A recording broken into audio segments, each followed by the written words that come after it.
మీరు బాబీ గారి కాంబినేషన్ లో చిరంజీవి గారి సినిమా వర్క్ చేయబోతున్నట్టు తెలిసింది. అది ఎంత ఆల్రెడీ వరకు మేము వచ్చింది? చేసాము వాల్తేరు వీరయ్య. అవును. దానికి బాబీ డైరెక్టర్, నేను రైటర్. మళ్ళీ సేమ్ కాంబో. జాన్లో స్టార్ట్ అవుతుంది షూట్ ఓకే. చిరంజీవి గారితో. అది కూడా very unique subject. So already మీరు చిరంజీవి గారితో వర్క్ చేస్తున్నారు, ఇప్పుడు చేశాను. చేయబోతున్నారు. ఆయన గురించి కోన వెంకట్ గారి మాటల్లో. ఆయన గురించి ఏం చెప్పాం, ఆయన ఇప్పుడు ఆయన ఆయన ప్రపంచమే ఆయన పరిచయం వాళ్ళందరూ అన్నయ్య అన్నయ్య అని పిలుస్తారు.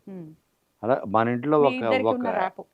కాదు, ఆయనతో పరిచయం ఉన్న ప్రతి వాళ్ళు అన్నయ్య అని పిలుస్తారు. మన ఇంట్లో ఒక పెద్ద అన్నయ్యలానే ఉంటాడు ఆయన.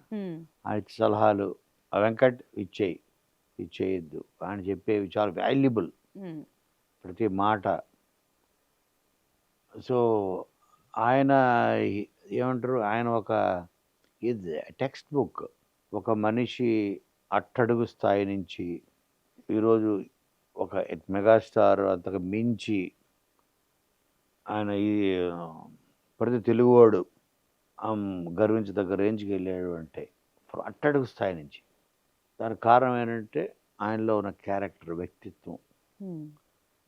అదే ఆయన ప్లస్, ఆయన మైనస్ కూడా అదే. ఆయన ఎవరిని హర్ట్ చేయడు, ఎవరు హర్ట్ చేసినా రియాక్ట్ అవ్వడు. నా కోపం వస్తుంటుంది, ఆయనకు రాదు.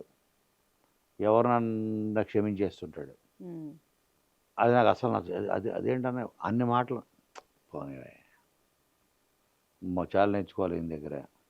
అంటే ఎంతో అవమానించిన వాళ్ళని, మొహం మీద అవమానించిన వాళ్ళని, తక్కువగా మాట్లాడిన వాళ్ళని, తక్కువ చేసి మాట్లాడిన వాళ్ళని అందరిని క్షమించేస్తాడు. అది ఆయనలో గ్రేటెస్ట్ క్యారెక్టర్.